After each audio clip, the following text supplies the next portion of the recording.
कि आज हमारे देश में चिकित्सा संस्थान और चिकित्सक अपनी भूमिका का सही निर्वहन कर रहे हैं। विशेषकर सुपर स्पेशलिटी सरकारी अस्पतालों में जाना पसंद नहीं करते। एक सुपर स्पेशलिस्ट बनने में लगभग 30 वर्ष की उम्र हो जाती है। देश में चिकित्सक और चिकित्सा संस्थानों ने, चाहे वह सरकारी क्षेत्र के हों या प्राइवेट क्षेत्र के, उन्होंने क्या गंद मचा रखी है कि उस डॉक्टर के पास आने वाले मरीज को ज़रूरत हो या ना हो, उसे कई तरह की जांच करवानी पड़ती ही है।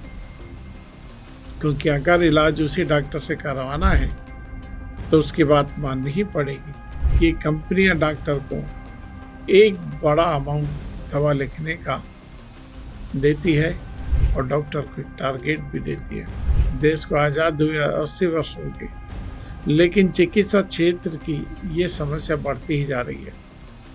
सरकारों को इस पर गंभीरता से विचार करना चाहिए।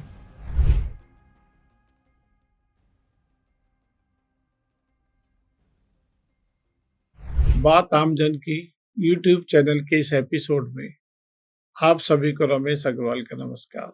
पिछले एपिसोड में हमने कोविड काल में हमारे देश में सरकारी एवं गैर सरकारी संस्थाओं के योगदान का विश्लेषण किया।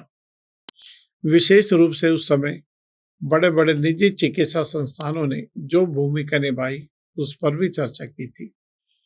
आपदा को अवसर में बदलो के नारे को कई लोगों ने सच में अवसर में बदल दिया।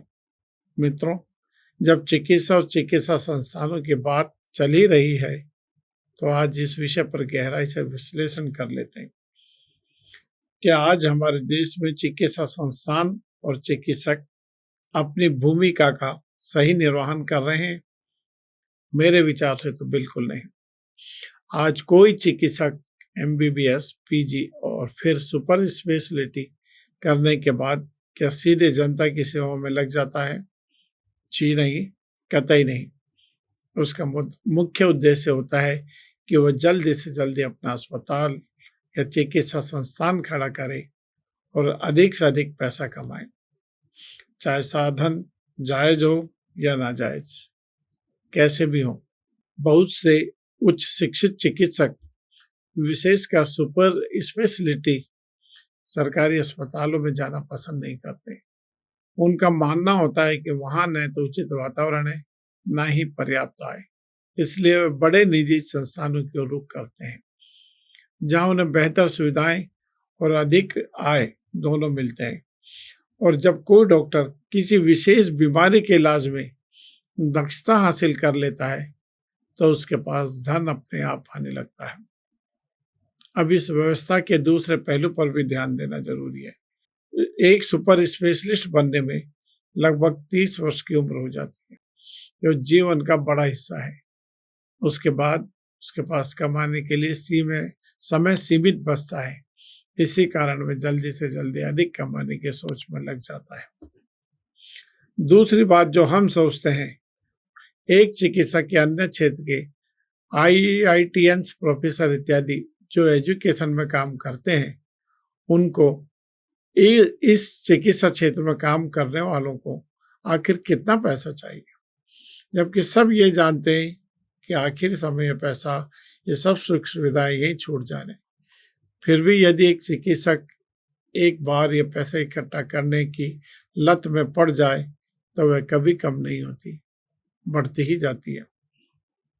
मित्रों, पैसा कमाना कोई बुरी बात नहीं है, लेकिन चिकित्सा क्षेत्र में जो स्थिति बन गई है वह चिंताजनक ही नहीं, बहुत चिंताजनक है। देश में चिकित्सक और चिकित्सा संस्थानों ने, चाहे वह सरकारी क्षेत्र के हों या प्राइवेट क्षेत्र के, उन्होंने क्या गंद मचा रखी है। यह व्यवस्था बहुत ही निंदनीय है। हम सबको, सरकारों को इस व्यवस्था पर ध्यान देना चाहिए।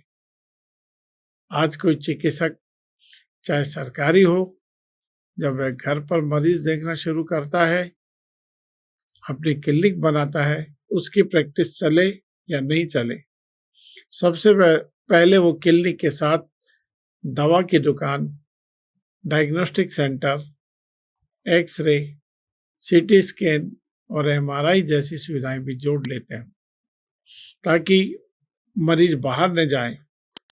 सुविधाएं देना गलत नहीं है, लेकिन इस व्यवस्था में मरीज का शोषण होने लगता है। चने के साथ घुन भी पिसता है।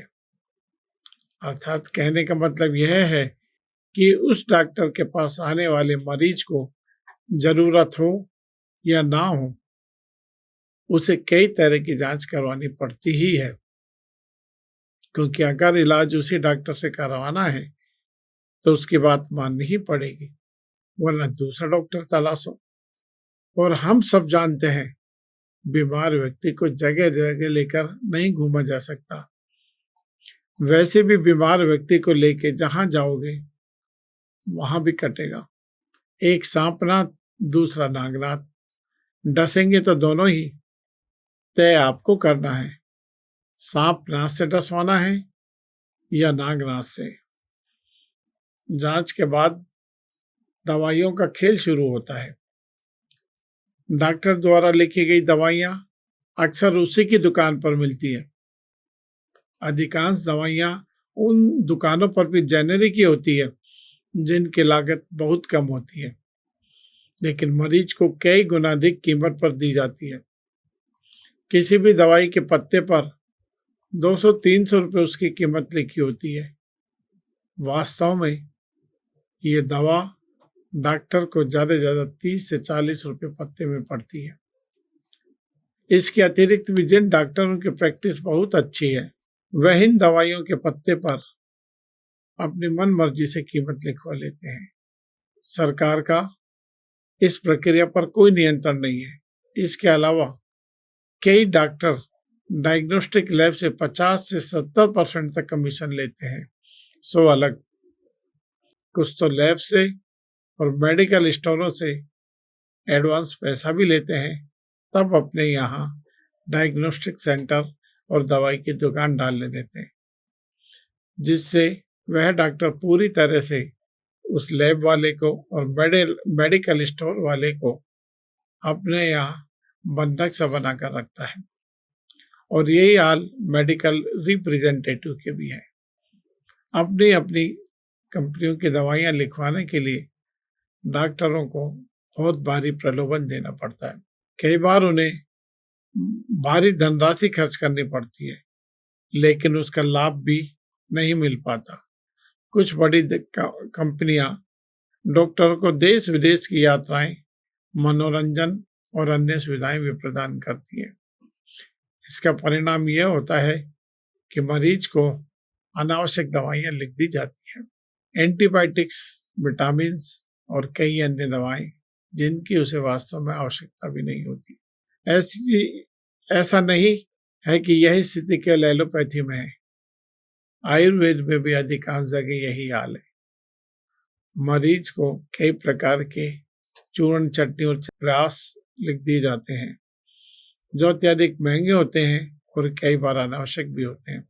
बड़ी बड़ी दवा कंपनियां, चाहे एलोपैथी मेडिसिन की हो या आयुर्वेद मेडिसिन की, ये कंपनियां डॉक्टर को एक बड़ा अमाउंट दवा लिखने का देती है और डॉक्टर को एक टारगेट भी देती है। उस टारगेट को पूरा करने वाले डॉक्टर को देश की नहीं, आजकल को विदेश के फ्री दौरे प्रायोजित करवाए जाते हैं, तथा विदेश में भी इन डॉक्टरों के आमोद प्रमोद की विभिन्न व्यवस्थाएं ये दवा कंपनियां उपलब्ध करवाती है। हाँ, होम्योपैथी और यूनानी पद्धतियों में अपेक्षाकृत शोषण कम देखने को मिलता है और आजकल लोग इनकी ओर आकर्षित भी हो रहे हैं। हालांकि इनके इलाज में अधिक समय लगता है। मित्रों, देश को आजाद हुए 80 वर्ष हो गए, लेकिन चिकित्सा क्षेत्र की ये समस्या बढ़ती ही जा रही है। सरकारों को इस पर गंभीरता से विचार करना चाहिए, ठोस समाधान भी निकालना चाहिए। यदि आप सभी को इस समस्या का कोई समाधान सूझता है तो कृपया कमेंट्स बॉक्स में अवश्य लिखें। हम आपके सुझावों का विश्लेषण कर अपने आगामी कार्यक्रम में प्रसारण करेंगे। मित्रों, इस विषय पर चर्चा भी पूरी नहीं हुई है अगले एपिसोड में हम इसे आगे बढ़ाएंगे। तब तक के लिए नमस्कार, शुभ रात्रि। आपको यह एपिसोड कैसा लगा? अपने सुझाव नीचे अपने कमेंट्स बॉक्स में मुझसे लिखें। इस चैनल को सब्सक्राइब करें, लाइक करें और शेयर करें। धन्यवाद। नमस्कार।